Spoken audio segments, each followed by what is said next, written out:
Everyone, कैसे हैं आप सब। तो इस लेक्चर में हम डिस्कस करने वाले हैं डीएलएड के बारे में, जहां पे हम मैथ्स पेपर 4 के लिए प्रिपरेशन यहाँ करेंगे।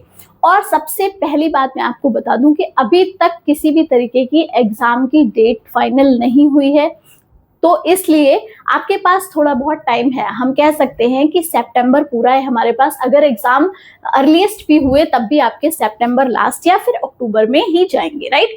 तो अगर अभी तक भी आपने बुक ओपन नहीं की है या किसी तरह की प्रिपरेशन आप नहीं कर पाए हैं, तो ये सीरीज आपके लिए इंपॉर्टेंट रहने वाली है, क्योंकि यहाँ से आपको फटाफट मैं रिवाइज कराऊंगी चीजें, क्योंकि जो भी क्वेश्चन पेपर आता है वो सारा प्रीवियस ईयर के ही अकॉर्डिंग आता है। मतलब जितने क्वेश्चन आप प्रीवियस ईयर सॉल्व करेंगे उतने ही ज्यादा आप अटेम्प्ट कर पाएंगे एग्जाम में, राइट। तो उसके लिए आपको पूरा एकदम पोथी पत्रा लेके पढ़ने की जरूरत नहीं है।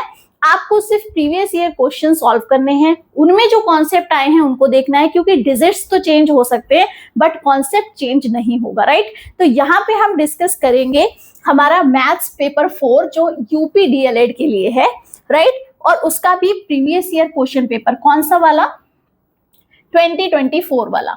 हम उल्टा चलेंगे, 16 से 24 तक के सारे पेपर डिस्कस करेंगे, लेकिन सबसे पहले हम स्टार्ट करेंगे जो हमारा प्रीवियस ईयर पेपर है, राइट, मींस 2024 में आया हुआ। और इसमें हम डिटेल में डिस्कस करेंगे, जहां पे भी कॉन्सेप्ट्स वाली बात आएगी मैं आपको डिटेल में बताऊंगी, राइट। तो यहाँ पे जो लेक्चर होने वाला है वो आपका क्वेश्चंस आपको हिंदी इंग्लिश दोनों में देखने के लिए मिलेंगे। तो उस तरीके से भी मैं आपको समझा दूंगी जिससे कि आपको प्रॉब्लम ना हो, चाहे आप किसी भी मीडियम से हो, राइट। तो यहाँ स्टार्ट करते हैं हम अपना 2024 में जो पेपर आया हुआ है। Total number of questions maths paper में होते हैं 18, राइट। तो उन 18 क्वेश्चंस को करेंगे और कोशिश करेंगे कि उनको इतने अच्छे से पढ़ें कि एग्जाम में हमारा एक भी क्वेश्चन ना छूटे, राइट। मैथ्स एक ऐसा सब्जेक्ट है जहां पे आपको पूरे नंबर मिलते हैं, राइट। Okay, yes. तो यहाँ पे आपका फर्स्ट क्वेश्चन है जिसमें आपको बताया गया है 343 डिवाइडेड बाई 216 इसके घन रूप का आधार है। आधार मतलब होता है बेस, राइट। तो इसका मतलब आपसे पूछ रहा है, ये बेस की बात कर रहा है, आधार की बात कर रहा है। और ऊपर होता है आपका क्या, एक्सपोनेंट। एक्सपोनेंट होती है उसकी पावर या घात, है ना। तो दोनों ही लैंग्वेज में मैं आपको बता रही हूं। तो सबसे पहले आपको करना क्या है, अगर हमें इसको बेस फॉर्म में लिखना है तो हमें क्या करना पड़ेगा, इसको प्राइम फैक्टराइजेशन या फिर अभाज्य गुणनखंड करना पड़ेगा। अभाज्य गुणनखंड हम कैसे कर सकते हैं, यहाँ पे 343 डिवाइडेड बाई 216 है, क्लियर। तो ये 343 अगर मैं बताऊं आपको तो ये होता है 7 का क्यूब। मींस अगर 7 को हम 3 टाइम्स मल्टीप्लाई करेंगे तो आपका 343 आएगा। देन 216 होता है 6 का क्यूब, राइट। तो यहां से जो आपका बेस निकला वो निकला 7/6 और इसकी पावर कितनी, 3, क्योंकि ऊपर भी 3 है नीचे भी 3 है, तो होल पावर कितनी हो गई, 3। पूछा आपसे क्या है, सिर्फ आधार पूछा है, तो आधार कितना हो गया, 7/6 हो गया। अगर आपसे घात पूछी जाती तो आप यहाँ पे 3 लगाते, मींस पावर होती है 3 और बेस हो गया क्या आपका 7/6। तो बेस है तो हम लगाएंगे option number C. I hope आपको ये क्वेश्चन क्लियर हो गया होगा। आप सोच रहे होंगे कि मैम ने ये नहीं बताया कि यहाँ पे किस तरीके से आपने इसको लिख दिया। तो देखिए मैं आपको बताऊं, आपको कम से कम 1 to 30 नंबर्स के स्क्वायर याद होने चाहिए, है ना। और 1 to 24 नंबर्स के आपको क्यूब याद होने चाहिए। स्क्वायर का मतलब होता है वर्ग और क्यूब का मतलब होता है घन। ये आपको लर्न होने चाहिए कि मतलब अगर आपसे पूछा जाए कि 5 का क्यूब क्या है तो आप फटाक से बता दो 125, या फिर आपसे पूछा जाए 8 का स्क्वायर क्या है तो आप 64 बता दो, है ना। तो कुछ चीजें आपको लर्न होनी चाहिए, राइट। और नेक्स्ट क्वेश्चन अब हम देखेंगे अपना, which is yes question number 2। यहां पे आपको x की पावर कितनी दे रखी है, -7, और डिवाइड करने के लिए बोल रहा है किससे, x की पावर -9 से। बिल्कुल बेसिक कॉन्सेप्ट है ये अलजेब्रा एक्सपोनेंट्स का। तो उसमें आप क्या करेंगे, बेस सेम है, यहाँ पे क्या है आधार, बेस मतलब आधार, आधार क्या है, सेम है, एक जैसा है। तो जब बेस सेम होता है, एक जैसा होता है, तब हम देखते हैं उनकी पार्ट्स को डिवाइड करना है या मल्टीप्लाई करना है। तो अगर यहाँ पे मल्टीप्लाई होता a की पावर m एंड a की पावर n, यहाँ पे भी लिखती हूँ a की पावर m और a की पावर n, यहाँ पे मल्टीप्लाई है, यहाँ पे डिवाइड है। इतना क्लियर है? अगर ये मल्टीप्लाई लगा है तो इसका मतलब बेस तो एक जैसा ही रखना है आधार, और ऊपर से अगर मल्टीप्लाई है तो m प्लस n कर देना है, मतलब उनकी घातों को जोड़ देना है, एक्सपोनेंट को जोड़ देना है। अगर ये डिवाइड है तो इन घातों को क्या कर देंगे, हम माइनस कर देंगे, m माइनस n। क्लियर है? तो अब आप समझ गए होंगे, यहाँ डिवाइड करना है तो हमें क्या करना पड़ेगा, माइनस करना पड़ेगा। किसको? पार्ट्स को। बेस हमारा सेम रहेगा। तो बेस क्या है, आधार क्या है, यहाँ पे x है, और x की पावर कितनी है, -7 है। ये हो गया आपका यहाँ से m, और उसके बाद माइनस करना है n। तो m के प्लेस पे -7 है और n के प्लेस पे आपका -9 है, तो ये आपको माइनस में ले जाना है। अब 9 तो पहले से ही माइनस का है, तो ये ऐसे ब्रैकेट में लिखेंगे हम, ठीक है, क्योंकि n के प्लेस पे क्या है, -9 है, ऊपर जाएगा तो अब ये माइनस माइनस बन जाएगा, कितना, प्लस बन जाएगा, राइट। तो x की पावर कितनी हो गई, -7 माइनस माइनस प्लस 9। जब दो माइनस की मल्टीप्लाई होती है तब वो बन जाता है प्लस। अब देखो यहाँ एक और कॉन्सेप्ट आ गया कि जब सेम साइन होता है तो प्लस मिलेगा, चाहे प्लस प्लस को मल्टीप्लाई करो तब भी प्लस आएगा, और माइनस माइनस को मल्टीप्लाई करो तब भी प्लस आएगा। इसके उल्टे केस में क्या करते हैं, जब आप माइनस को प्लस से मल्टीप्लाई करते हैं तो भी माइनस आएगा, और प्लस को माइनस से मल्टीप्लाई करते हैं तब भी माइनस आएगा। अगर साइन कैसे उल्टे हैं तो फिर माइनस आएगा, साइन अगर एक जैसे हैं तो प्लस आएगा। तो यहाँ पे क्या हो गया, एक जैसे हैं तो प्लस आ गया। अब देखो ये 9 माइनस 7 कितना हुआ, 9 माइनस 7 होता है 2, ठीक। तो अब क्वेश्चन में देखेंगे हम, ऑप्शन कहाँ पे है, ये है x की पावर 2, तो option A will be correct answer, right. Okay, next question देखेंगे। मैं आपको बहुत आराम से पढ़ा रही हूँ जिससे कि आपको इसमें कोई प्रॉब्लम ना हो, क्योंकि मैथ्स में काफी बच्चों के साथ दिक्कत रहती है, बहुत बच्चों की बैक लगती है इसमें, तो आप ध्यान से देखिएगा। बस इतना ही सफिशिएंट है, अगर आप इस क्लास को अटेंटिव होके सुन रहे हैं और साथ ही साथ पेन पेपर के साथ बैठे हैं तो इतना ही काफी है। किसी वृत्त का व्यास 6 सेंटीमीटर है, तो वृत्त की त्रिज्या बताइए, राइट। तो अब सबसे पहले देखेंगे क्या, इस तरीके से बनाएंगे वृत्त। वृत्त को हम क्या कहते हैं, सर्कल कहते हैं, तो जिन्हें नहीं पता वो भी देख लेंगे, ठीक। अब सर्कल की अगर मैं पॉइंट से लेकर किसी भी पॉइंट तक, चाहे यहां से यहां तक, चाहे यहां से यहां तक, चाहे यहां से यहां तक, अगर मैं एक लाइन बनाऊंगी कहां तक, उसकी परिधि तक, सरकमफ्रेंस तक, तो वो सारी ही क्या होंगी, उसकी त्रिज्याएं होंगी। क्लियर है? अब इस पॉइंट से अगर मैं आगे बढ़ा दूं तो ये भी तो त्रिज्या है, तो ये दोनों ही क्या हो गई, ये भी त्रिज्या और ये भी त्रिज्या। क्लियर? बात कर रहे हैं व्यास की, तो ये पूरी लाइन जो होती है सेंटर से जो पास हो रही है, इस पूरी लाइन को हम कहते हैं क्या, व्यास, राइट। और इसको हम इंग्लिश में बोलेंगे डायामीटर। तो यहां से ये डायामीटर है और ये क्या है, हमारी त्रिज्या है। तो त्रिज्या क्या है, व्यास से आधी है, व्यास ये पूरा है और त्रिज्या इसकी आधी है। तो व्यास कितना है, 6 सेंटीमीटर है। ये पूरी लाइन कितनी दे रखी है, 6 दे रखी है। और पूछिए क्या, त्रिज्या मतलब आधी लाइन, तो आधी कितनी हो गई, 3 हो गई। हम इसको ऐसे भी लिख सकते हैं, d is equal to 2r, यहाँ डायमीटर है, ये रेडियस है, तो d कितना, 6, तो रेडियस कितनी, रेडियस यहाँ से 6/2, दैट इज 3। ओके, तो answer will be option A. Clear? Next one is,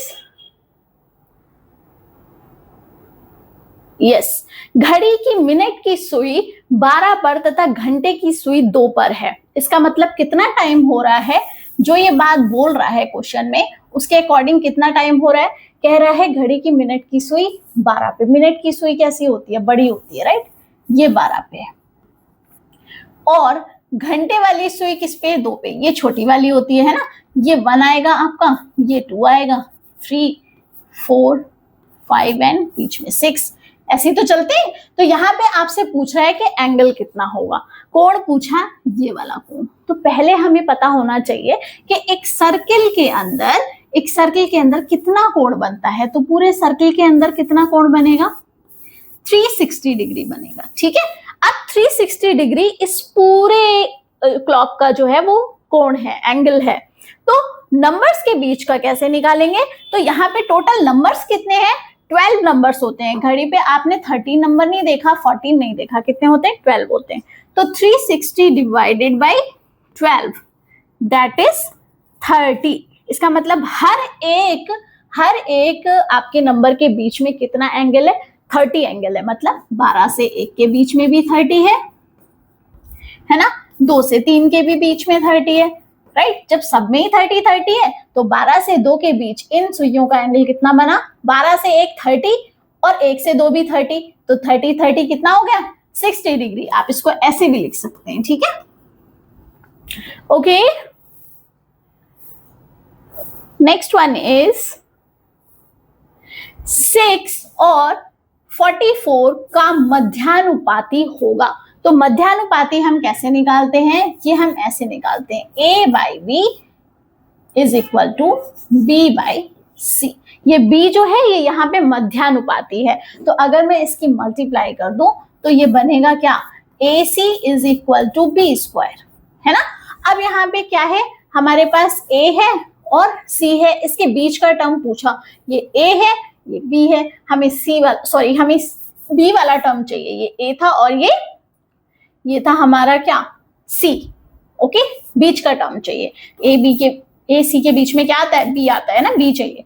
तो a c क्या है, 6 एंड 54, तो इसको लिखेंगे 6 and 54 is equal to B square, ठीक है, ये टर्म हमारे पास आ गया।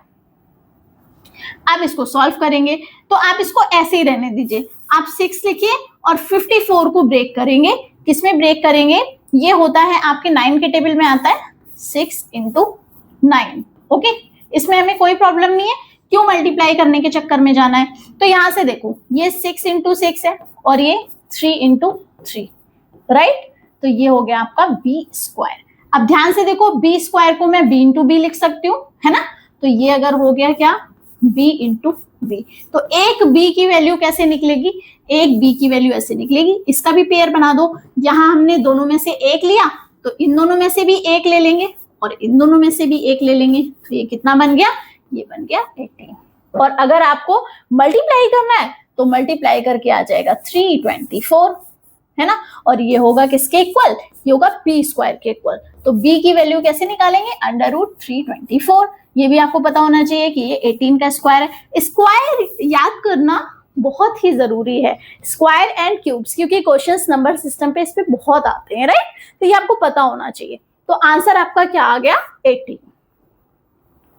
नेक्स्ट वन इज, पेपर बहुत इजी आता है, बहुत इजी, बस आप उतना कंसंट्रेट नहीं कर पाते। अगर आप कंसंट्रेट पहले से कर लें बिफोर योर एग्जाम, तब आप वहां पे सॉल्व कर पाओगे। आप पूरे साल नहीं पढ़ोगे और मैथ्स को हाथ नहीं लगाओगे और एकदम से जब वो सर पे आती है तो फिर हमें लगता है कि अरे ये तो बहुत टफ है, राइट। मैथ्स तो सबसे इजी सब्जेक्ट है, कुछ रटना ही नहीं है इसमें, थोड़ी सी चीजें हैं, कॉन्सेप्ट्स है, राइट। एक कमरे की फर्श का क्षेत्रफल कितना, क्षेत्रफल दिया हुआ है मतलब एरिया दिया है, एरिया समझते हैं आप,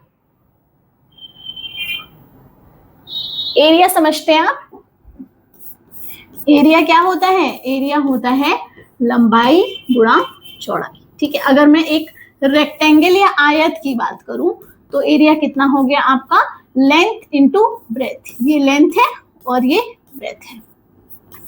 अब देखो, यदि उसकी ऊंचाई कितनी, 4 मीटर, इसमें ऊंचाई भी है। आपको पता है 2 डायमेंशन एंड 3 डायमेंशन फिगर्स क्या क्या होते हैं, तो 2 डायमेंशंस वो होते हैं जिनमें सिर्फ 2 ही दिशाएं होती है, मतलब सिर्फ लंबाई होगी सिर्फ चौड़ाई, और 3 डायमेंशन वाले होते हैं वो जिसमें क्या होती है, यहाँ तो सिर्फ लंबाई और चौड़ाई थी, यहाँ पे लंबाई भी होती है, चौड़ाई भी होती है और ऊंचाई भी होती है, ठीक। जब ऊंचाई भी आ जाती है तब हम इसका आयतन निकाल सकते हैं। तो यहाँ पूछा क्या है, आयतन, आयतन को हम कहते हैं वॉल्यूम।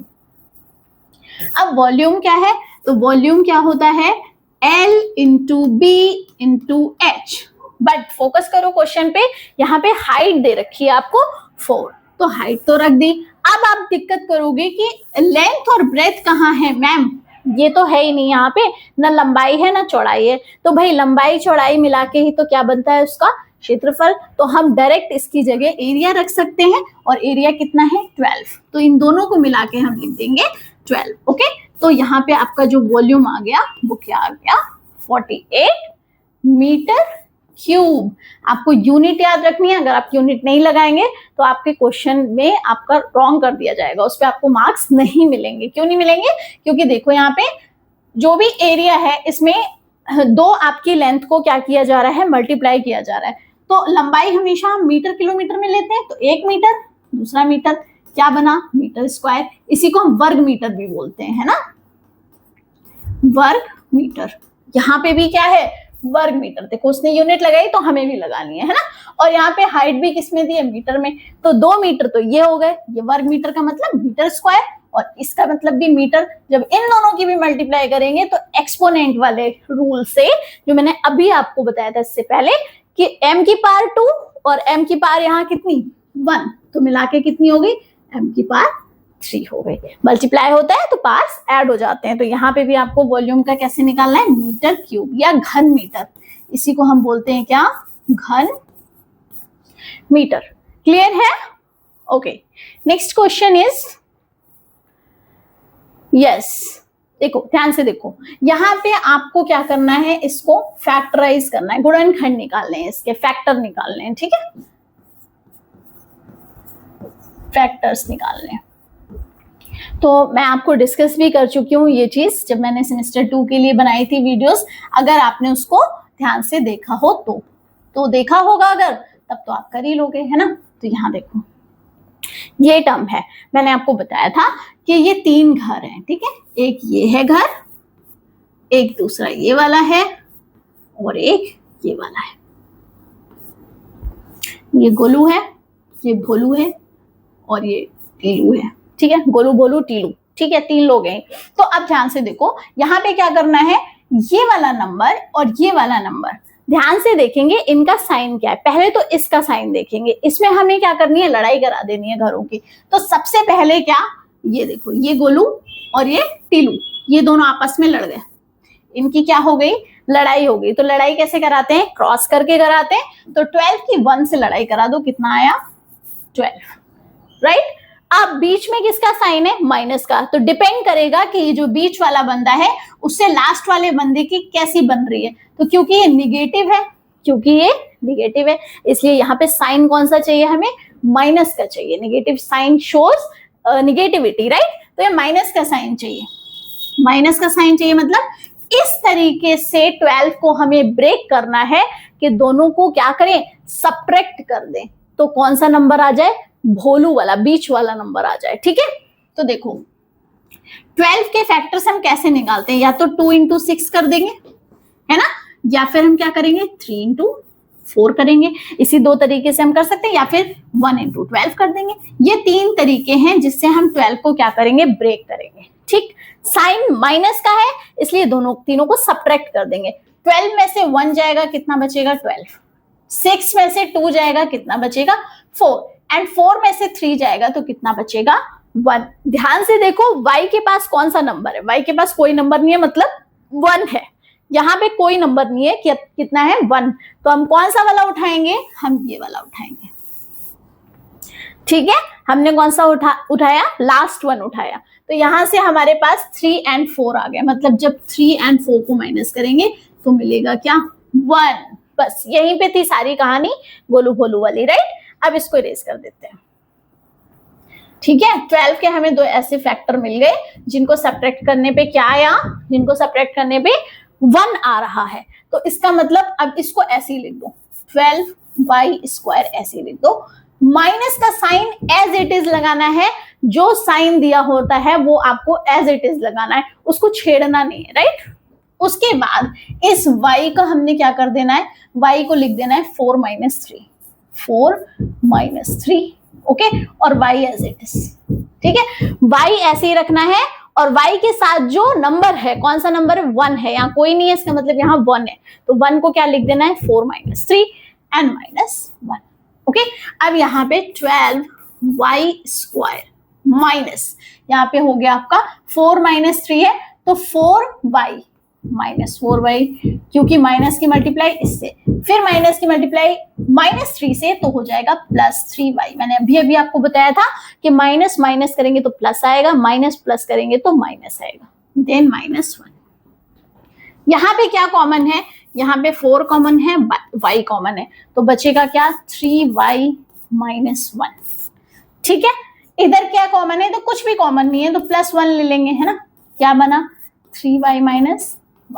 अब यहां से देखो, ये एक ब्रैकेट में आया, 3 - 1 कॉमन हो गया ना, इसमें भी तो ये कॉमन है, दोनों जगह है। ठीक है, तो अब क्या बचा, 4y + 1, दूसरी ब्रैकेट में 4y + 1। ये आपका फाइनल आंसर है।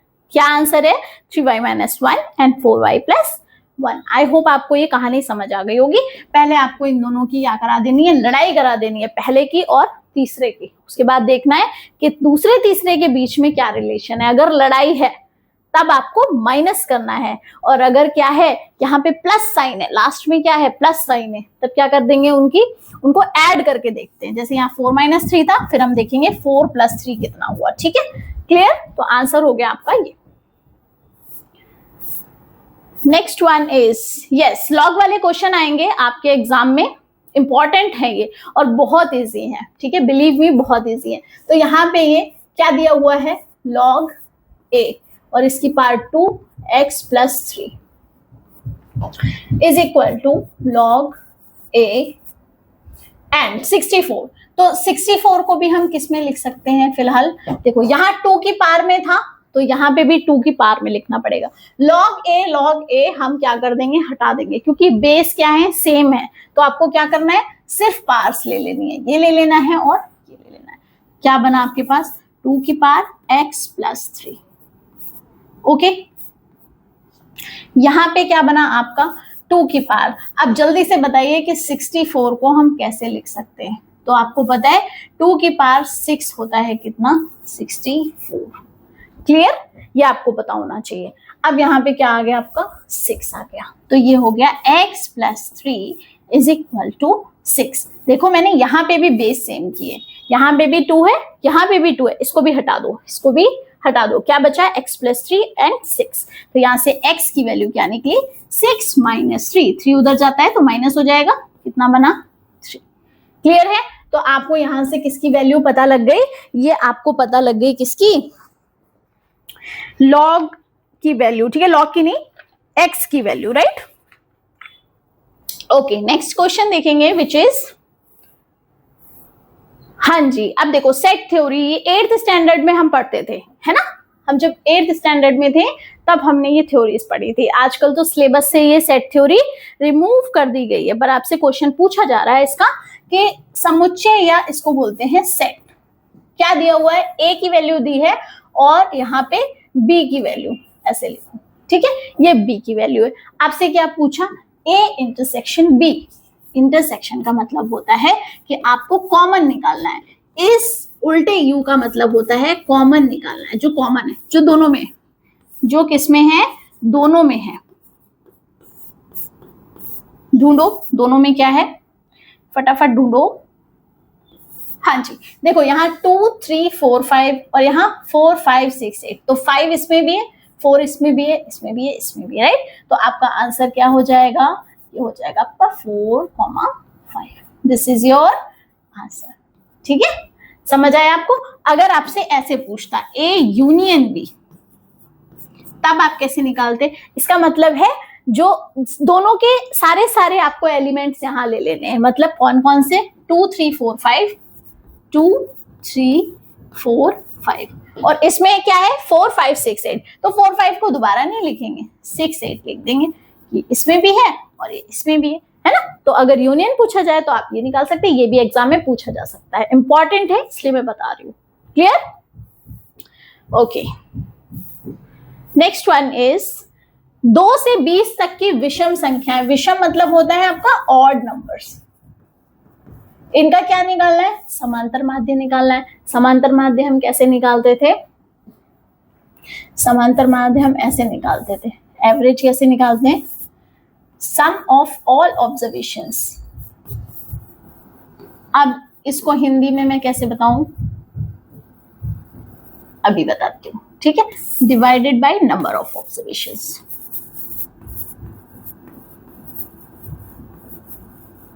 मतलब आपको जितने भी आंकड़े दिए हुए हैं उनका क्या करना है, योग करना है। सम मतलब योग, सबको जोड़ देना है, और जितने आंकड़े दिए हुए हैं उनका नंबर या संख्या नीचे लिख देनी है, मतलब कुल, है ना, कुल कितने ऑब्जर्वेशन है वो नीचे लिख देना है, ठीक। तो यहाँ पे आप देखो 2 से 20 तक कितनी विषम संख्याएं हैं, तो जो आपका ऑर्डर बनेगा वो कैसा बनेगा, यहां लिख देती हूं मैं, यहां देखो 2 से 20 तक, ठीक। तो बीच में कितनी विषम संख्याएं हैं, 3 है, 5 है, 7 है, ये सॉरी 9 है, 9, 11, 13, 15, 17 एंड 19, ठीक है। इतनी तो हुई, उसके बाद तो 20 आ जाएगा। तो अब इतनी संख्याएं हैं हमारे पास, तो इन सबका क्या करना है, योग करना है, सबको जोड़ दो, सबको जोड़ दो, इन सबको जोड़ देंगे। फिर क्या करेंगे, नंबर ऑफ ऑब्जर्वेशन, कितने नंबर है, 1 2 3 4 5 6 7 8 9, ठीक है, 9 नंबर है। तो सबको जोड़ेंगे तो कितना आएगा, ध्यान से देखेंगे। यहाँ आप समझ लीजिए कि आपको प्लस साइन लगाना है, ठीक है। क्या साइन लगाना है, प्लस साइन लगाना है, एंड प्लस 19, ठीक।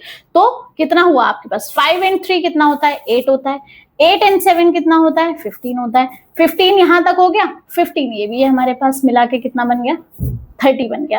फिर 9 and 11 को करेंगे तो ये 20 बन गया। तो अब हमारे पास नंबर कितना आ गया, 50 आ गया। उसके बाद 13 and 17 को करेंगे, फिर से 30 आ गया, तो फिर 30 ऐड कर दो, कितना बना, इट विल बी 80।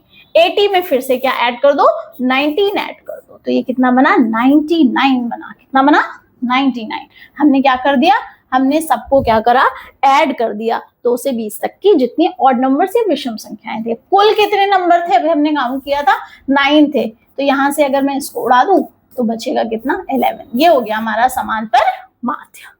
क्लियर है, आई होप इसमें कोई डाउट आपको नहीं रह गया होगा, है ना। ओके, नेक्स्ट क्वेश्चन पे मूव करते हैं।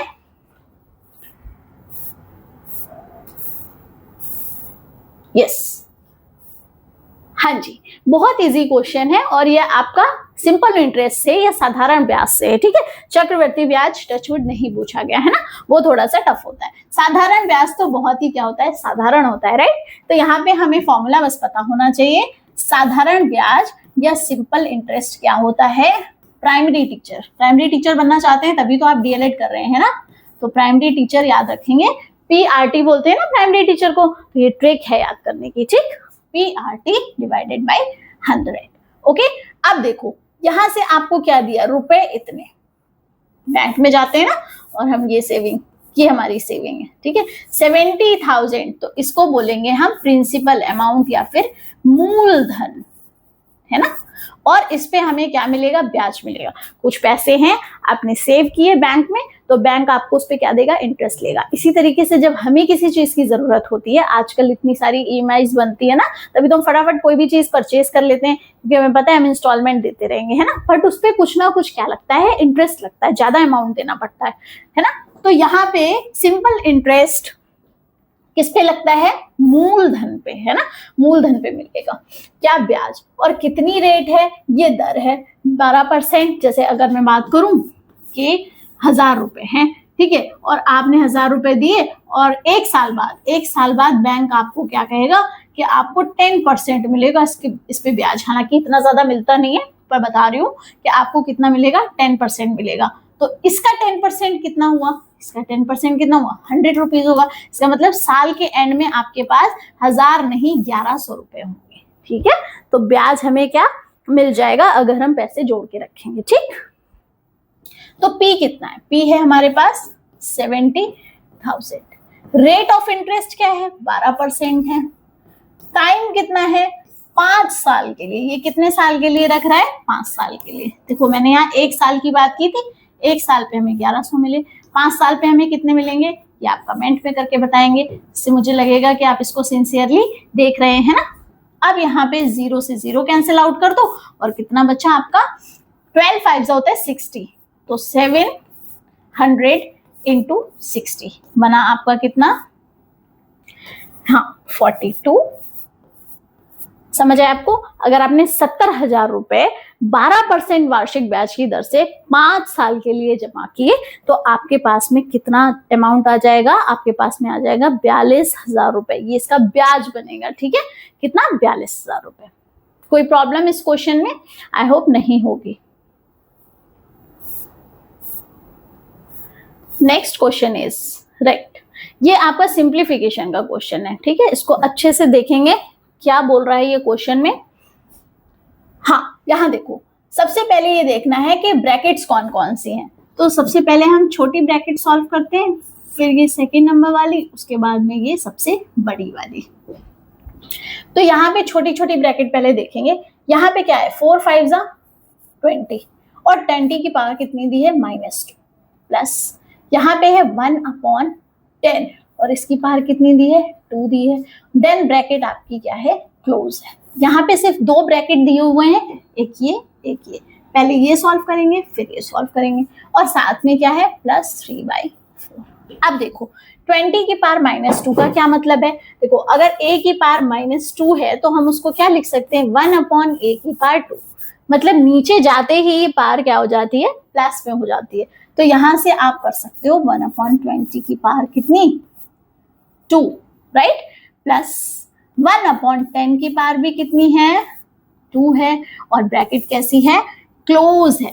देन इसमें कितना ऐड करना है, 3/4। इतना आपको समझ आया? यहाँ पे मैंने पहले मल्टीप्लाई कर दिया, उसके बाद में इसको इसी फॉर्म में लिख दिया, ठीक है, इस बार को हमने इसी फॉर्म में लिख दिया। अब ये एक जैसे लग रहे हैं तो इसका स्क्वायर करेंगे। अभी मैंने आपको बोला स्क्वायर लर्न करना, याद करना बहुत जरूरी है। अब यहाँ पे 20 का स्क्वायर आपको डायरेक्ट पता होना चाहिए कितना होता है, 400। फिर 10 का स्क्वायर है तो यहाँ आपको पता होना चाहिए 10 × 10 कितना, 100। अब ये हो गई आपकी ब्रैकेट क्लोज, ठीक।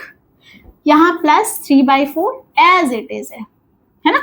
अब यहां से हम एलसीएम ले लेंगे, 400 इसका एलसीएम आ जाएगा, 400 1 × 400 2 पर 1, 100 4 × 400 तो 1 × 4 दैट इज 4, ठीक। ये हो गया +3/4। ध्यान से देखेंगे, ये हो गया आपका 5। यहां से हम इसको लिख सकते हैं ऐसे, 5 डिवाइडेड बाई 400 प्लस 3/4। अब हमने इस ब्रैकेट को भी ओपन कर लिया क्योंकि ये भी सॉल्व हो चुकी है। अब सिंपली इनको ऐड कर देना है। फिर से क्या ले लेंगे, 400 ले लेंगे। यहां से क्या होगा, 400 1 ज़ा तो 1 5 ज़ा 5 प्लस 400 भी जाएगा तो 300 आ गया। अब आपका आंसर यहां से क्या निकल के आया, 305 डिवाइडेड बाई 400। आप इसको सिंपलेस्ट फॉर्म में भी लिख सकते हैं, 5 से डिवाइड भी कर सकते हैं। तो ये 6 1 आएगा ऊपर और नीचे आएगा 8 0। अब ये और ज्यादा डिवाइड नहीं हुआ क्योंकि यहाँ पे एक अभाज्य संख्या या प्राइम नंबर आ चुका है। क्लियर है? आई होप आपको क्लियर हो गया होगा। तो यहां से अगर आप चाहें तो इस क्वेश्चन का स्क्रीनशॉट भी ले सकते हैं। ओके,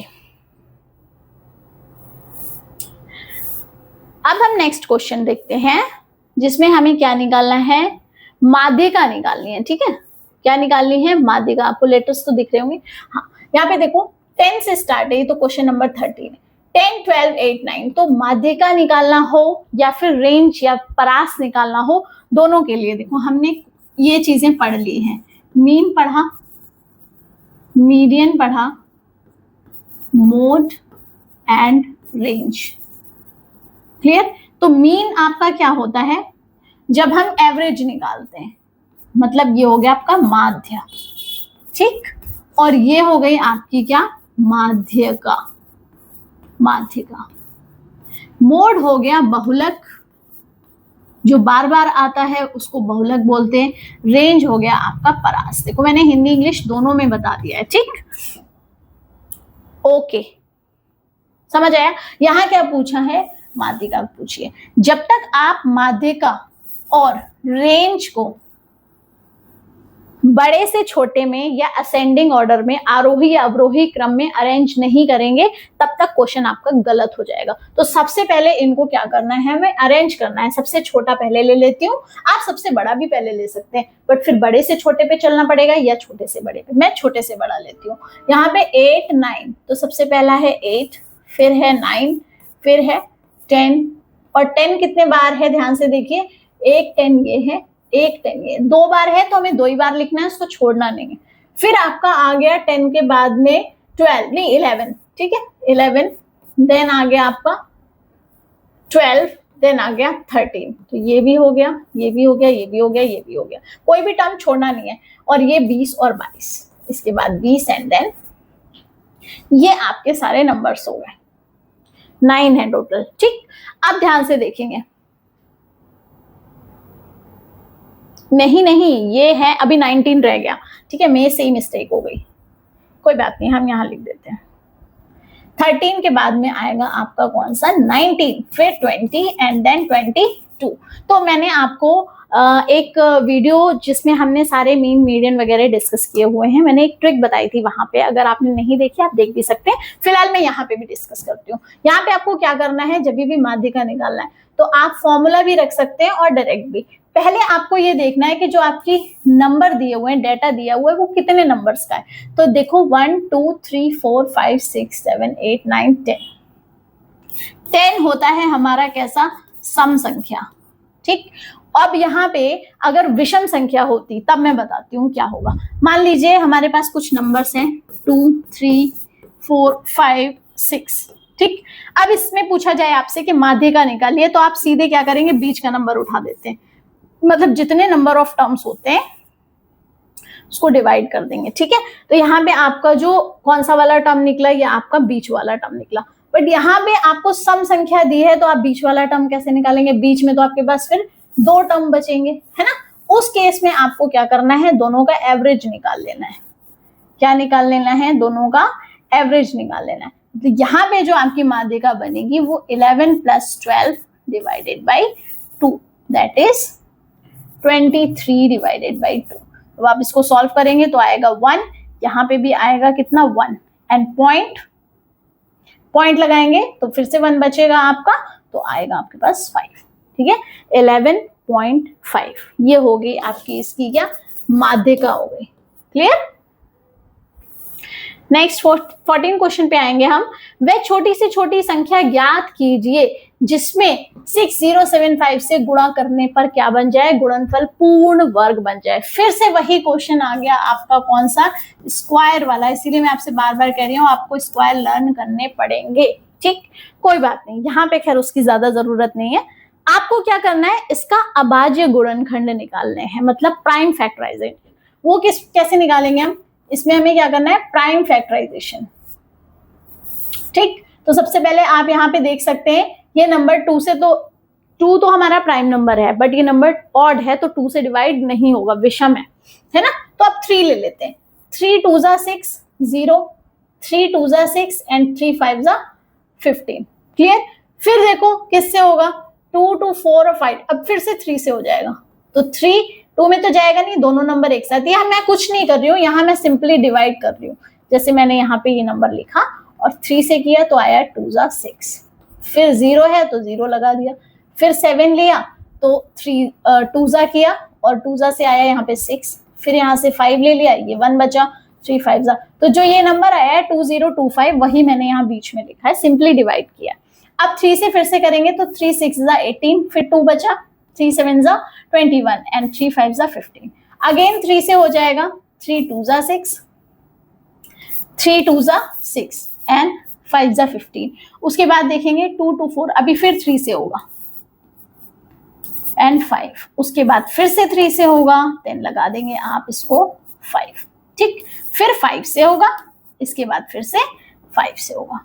ध्यान से देखिए नंबर्स को, पूर्ण वर्ग बनाने के लिए आपको पेयर्स चाहिए, मतलब 2-2 के पेयर बनाने हैं। अगर यहाँ पे पूर्ण घन होता, अगर यहाँ पे पूर्ण घन होता तब आप किसके पेयर बनाते, 3-3 के पेयर बनाते। स्क्वायर में आपको किसके बनाने, 2-2 के पेयर बनाने, तो यहाँ पे 2-2 के पेयर बना लिए, ठीक, इसके भी बना लिए। तो देखो 3 का बन गया, इस 3 का बन गया, इस 5 का, ये बेचारा, ये वाला जो एक बेचारा रह गया, कौन सा वाला, ये वाला 3, ये एक अकेला रह गया। अब इस अकेले को जब पूरा करना है तो दोबारा से इसकी किससे मल्टीप्लाई करनी पड़ेगी, 3 से करनी पड़ेगी। वही वो पूछ रहा है कि वह छोटी से छोटी संख्या ज्ञात करिए जिसको गुणा करने पर गुणनफल क्या हो जाए, पूर्ण वर्ग बन जाए। इसका मतलब इस पूरे नंबर में, इस नंबर में हमें 3 से गुणा करनी पड़ेगी, तब ये बन जाएगा कैसा, पूर्ण वर्ग। कैसा बन जाएगा, पूर्ण वर्ग। क्लियर? ओके, इंपॉर्टेंट क्वेश्चन नहीं आता है इस तरीके का, आपका बाकी एग्जाम्स में भी पूछा जाता है। देखिए आप तैयारी ना सिर्फ डीएलएड की नहीं कर रहे हैं, कंपटीशन इतना ज्यादा है, वैकेंसीज आ नहीं रही हैं, आपको पता है, तो किस लेवल तक आपको तैयारी करनी है वो आप खुद समझदार हैं, आप समझ जाइए इसको, ठीक है। सिर्फ ये पर्पस नहीं है कि डीएलएड में पास आउट हो जाए, उसके बाद भी तो कुछ करना है ना, राइट। ओ ये इतने हल्के क्वेश्चन है, इतने हल्के तो आपके यूपी टेट में भी नहीं आते, सुपर टेट की तो बात ही छोड़ दीजिए, है ना। यस, ये नेक्स्ट क्वेश्चन है आपका, इसकी भी मैंने एक वीडियो बना रखी है ऑलरेडी, उसमें आपको इतने सारे क्वेश्चंस देखने को मिलेंगे, इससे रिलेटेड क्वेश्चन कोई भी आए आप सॉल्व कर ले जाओगे, राइट। तो यहाँ पे देखिए दिया क्या है, x माइनस 1/x 3/2 है, और पूछा क्या है, x cube minus 1/x cube. तो सीधा क्यूब पूछा तो हमें इस टर्म का जो दिया हुआ है उसका क्या कर लेना है, क्यूब या घन निकाल लेना है। तो यहाँ पे पार तभी तो आएगी, देखो जो दिया होता है उसको सबसे पहले लिखते हैं, ये दिया हुआ है ना। अब लाना क्या है, क्यूब लाना है, तो ऊपर लगा दो क्या, क्यूब, इसके ऊपर भी लगा दो क्यूब, इसमें कोई दिक्कत, इसमें कोई दिक्कत नहीं है। अब ध्यान से देखेंगे a माइनस बी का होल क्यूब क्या होता है, a माइनस बी का होल क्यूब क्या होता है, तो आप इसको लिखते हो a cube minus B cube minus 3ab और ब्रैकेट के अंदर a माइनस बी, ठीक है। ये होता है आपका क्या, a माइनस बी का होल क्यूब। क्लियर है? अब यहां पे देखो, यहां पे आपको वैल्यू किसकी निकालनी है, इसी टर्म की निकालनी है, ये जो टर्म था, है ना। तो इसको छेड़ेंगे नहीं, इसको ऐसे ही रहने देंगे, इसको लिख देंगे x cube minus 1/x cube. और ये आपको आगे भी दिया हुआ है, कितना दिया हुआ है, ये इसको भी तो ओपन करना है ना, अभी तो हमने सिर्फ इसको ओपन किया, अब इसकी बारी आई, तो ये हो गया 3 का क्यूब इज 27, फिर बोला था लर्न करना है तो ये आपको करना है, आज ही करना है, ओके। एंड 2 की पावर तो हो जाएगी 8। अब ये आपके पास टर्म आ गया, तो ये एज इट इज रखा क्योंकि इसकी वैल्यू हमें चाहिए, माइनस x से x कैंसिल, क्या बचा, 3 बचा। और इस ब्रैकेट के अंदर क्या दिया हुआ है, देखो ध्यान से, x माइनस 1/x, उसकी वैल्यू तो हमें पहले से ही पता है कितनी है, 3/2। तो इस ब्रैकेट की जगह हम क्या रखेंगे, 3/2 और इज इक्वल टू में 27/8। समझ आया? अब यहां से x cube minus 1/x cube की वैल्यू कितनी आ गई, 3 3 9/2। देखो ये माइनस था, उधर जाके प्लस में हो गया, और ये तो पहले से ही प्लस में है उधर, ठीक। अब इसको सॉल्व कर लेंगे, यहां से 8 हो गया इसका एलसीएम, 2 4 8 तो 4 9 36 प्लस 8 1 8 तो 1 27, कितना आया, 6 and 7 हो गया कितना, 13, है ना, और 3 और 3 6, तो ये क्या बना आपके पास में 8। ये इसका क्या है, फाइनल आंसर है। इसका मतलब जो आपने वैल्यू पूछी थी उसका आंसर क्या है, 63/8। क्लियर है? अब आप ये मत कहना कि मैम मुझे फ्रैक्शन ऐड करना भी नहीं आता, है ना। इसकी एक बटरफ्लाई मेथड होता है, बहुत इजी, वेरी इजी, राइट। क्या करना होता है उसमें वो भी मैं बता देती हूँ। ये 2 फ्रैक्शन थे, इनको हमें ऐड करना था, तो क्या करेंगे हम, बटरफ्लाई मेथड सुना है आपने, ये मैंने अपने शॉर्ट्स में भी डाल रखा है, अगर आपने देखा हो तो। देखो मैं आपको बताती हूँ कैसे करना है, सिंपली एकदम सिंपली। यहाँ पे क्या आ रहा है, 9 8 72, और यहाँ क्या आ रहा है 227, तो इसका मतलब कितना 50। इतने में कोई प्रॉब्लम, इधर आपने मल्टीप्लाई किया, इधर देखो बटरफ्लाई बना दी, है ना, ये बटरफ्लाई मेथड है।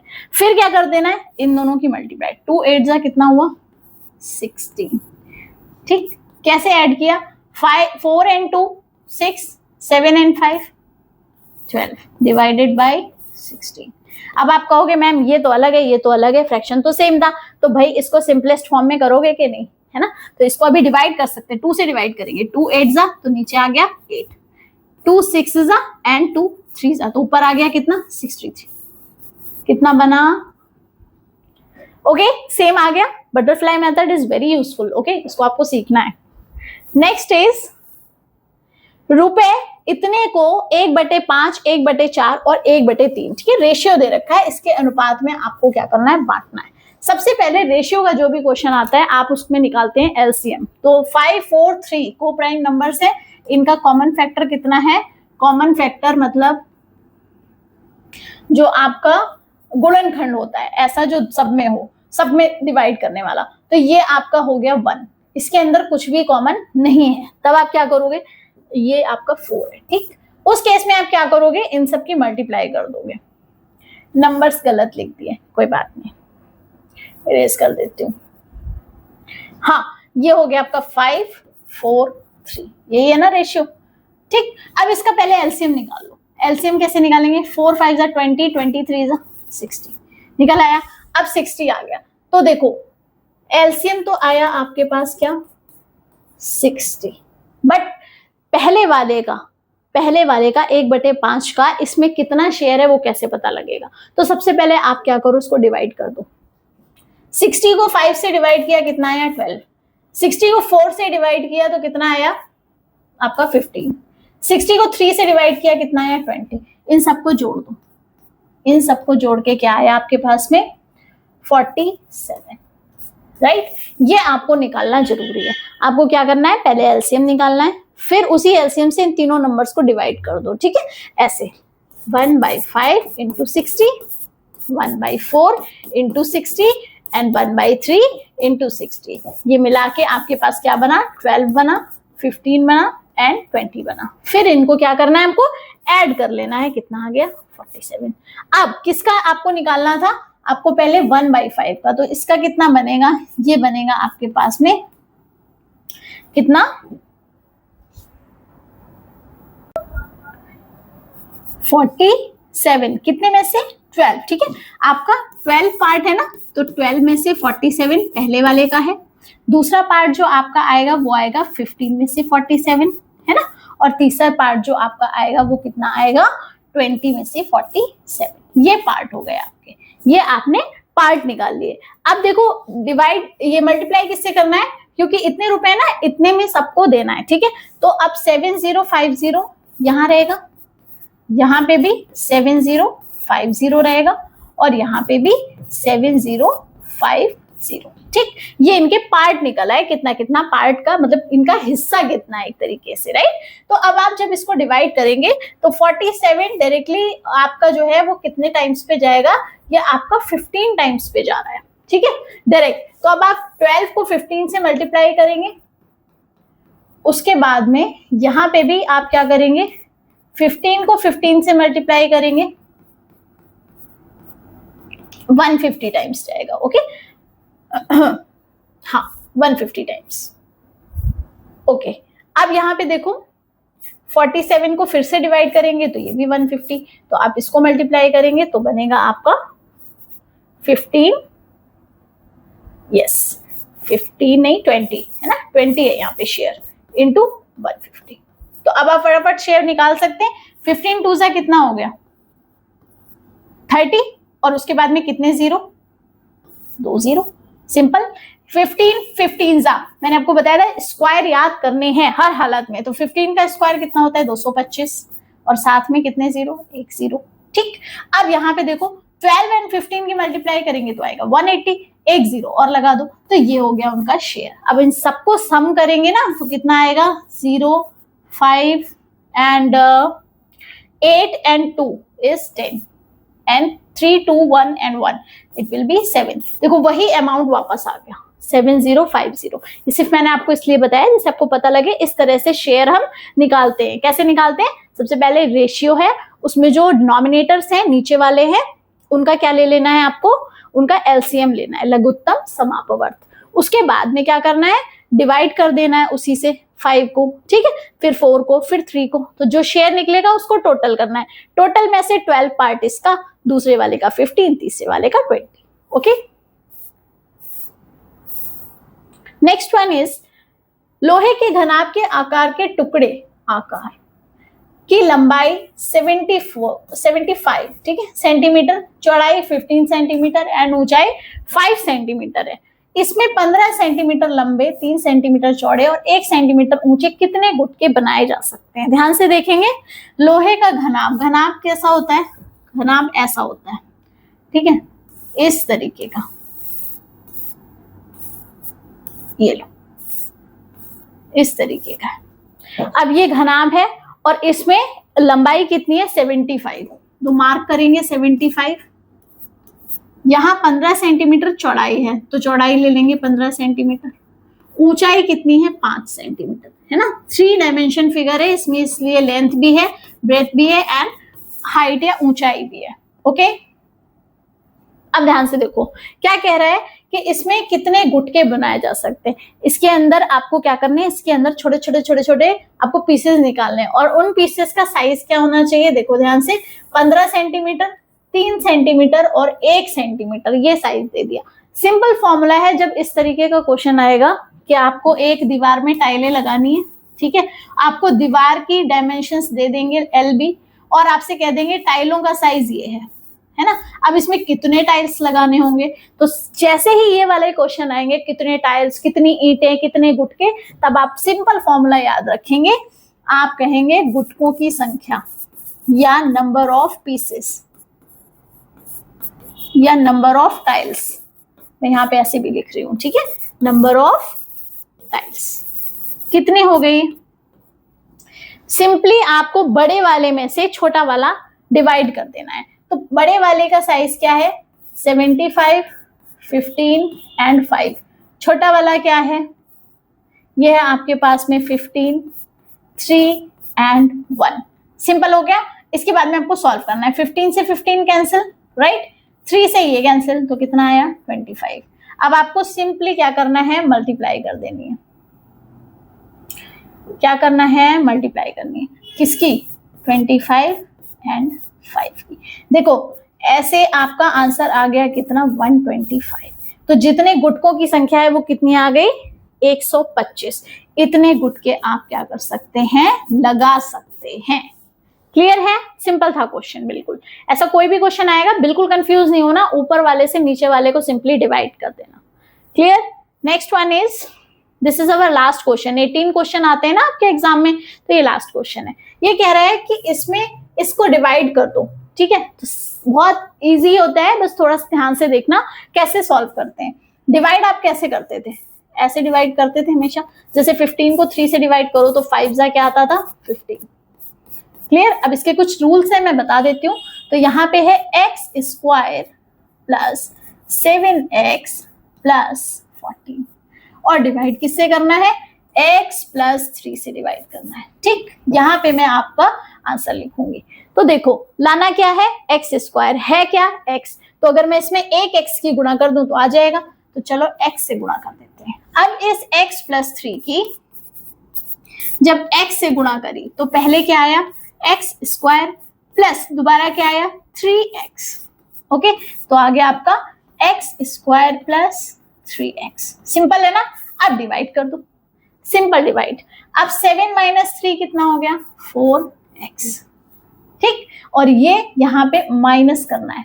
ध्यान रखिएगा आपको हमेशा सेम टर्म लाना है। अगर यहाँ प्लस का है तो आपको प्लस का ही लाना पड़ेगा, प्लस का ही लाना पड़ेगा। यहाँ -x² होता तो आप यहाँ -x से मल्टीप्लाई करते, ठीक, पर यहाँ प्लस था तो हमने सिर्फ प्लस ले लिया। अब माइनस कर दो, x² में से x² कैंसिल, 7 माइनस 3 इज 4। अब ये उतार लो, कितना आया? 40। ठीक है, अब ध्यान से देखेंगे। अब यहाँ क्या लाना है? 4x लाना है प्लस का, तो इसकी मल्टीप्लाई 4 से कर दो, क्योंकि x तो पहले ही है हमारे पास। तो x प्लस 3 की मल्टीप्लाई किससे कर देंगे? 4 से। 4x प्लस 4 3 जा 12। यहाँ पे लिख देंगे 4x प्लस 12। बहुत इजी है, बहुत इजी है, बिल्कुल मुश्किल नहीं है। तो प्लस का क्या लिया था हमने? 4, जिससे मल्टीप्लाई की थी x की 4 से, तो 4x आ गया। ठीक है, अब यहाँ पे देखो 4x 4x, तो फिर माइनस कर दो, कैंसिल। यहाँ भी प्लस है तो माइनस हो जाएगा, माइनस होता तो प्लस हो जाता। तो 14 माइनस 2 इज 2, राइट। तो अब बताओ भागफल कितना, भागफल क्या होता है, ये होता है, इसी को हम क्वोशिएंट बोलते हैं, ठीक है, भागफल। और शेषफल मतलब जो आपका रिमाइंडर है ना, इसको हम क्या बोलते हैं, रिमाइंडर बोलते हैं। तो 2 क्या आ गया आपका, शेषफल आ गया। भागफल कितना आया, x + 4 आया। ये हो गया हमारा आंसर फाइनल, ठीक है। क्या आंसर आया हमारे पास, ये 2 और ये x + 4, ये वाला। क्लियर हो गया, सॉल्व, है ना। यहां से आपके सारे क्वेश्चंस कवर अप हो गए हैं। 2024 में आए हुए 18 क्वेश्चन हमने कवर कर लिए हैं। हो सकता है ये वीडियो आपको लंबी लग रही हो, बट बिलीव मी ये आपके लिए बहुत यूजफुल है अगर आप इस पूरी को देखते हैं। अभी हमने कितने सारे कॉन्सेप्ट एक ही वीडियो में सीखे।